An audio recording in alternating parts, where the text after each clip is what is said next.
To new TV Telugu.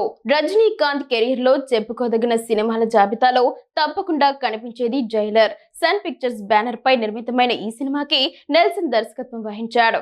200 కోట్లకు పైగా budget తో నిర్మితమైన ఈ సినిమా 600 కోట్లకు పైగా వసూలు రాబట్టింది. అలాంటి ఈ సినిమాకి సీక్వెల్ రూపొందుతోంది. జైలర్ 2 సినిమాకి సంబంధించిన రెగ్యులర్ షూటింగ్ మొదలైపోయింది. మొదటి భాగంలో ఉన్న ఆర్టిస్టులు ఈ సీక్వెల్ లో కొనసాగనున్నారు.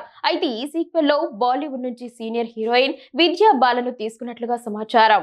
జైలర్ 2 సినిమాకి సంబంధించిన రెగ్యులర్ షూటింగ్ మొదలైంది. మొదటి భాగంలో ఉన్న ఆర్టిస్టులు ఈ సీక్వెల్ లో కొనసాగనున్నారు.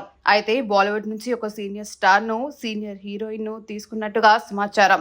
ఆ సీనియర్ హీరో మిథున్ చక్రవర్తి. అయితే ఆ బాలీవుడ్ భామ విద్యా బాలన్. ఈ ఇద్దరివి ఈ సినిమాలో కీలకమైన పాత్రలని, చాలా పవర్ఫుల్ పాత్రలని తెలుస్తోంది.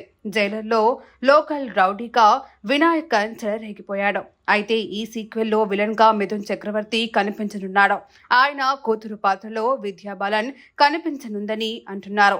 జైలర్ 2 1000 కోట్ల రాబట్టం ఖాయమనే నమ్మకంతో రజనీ అభిమానులు ఉన్నారు.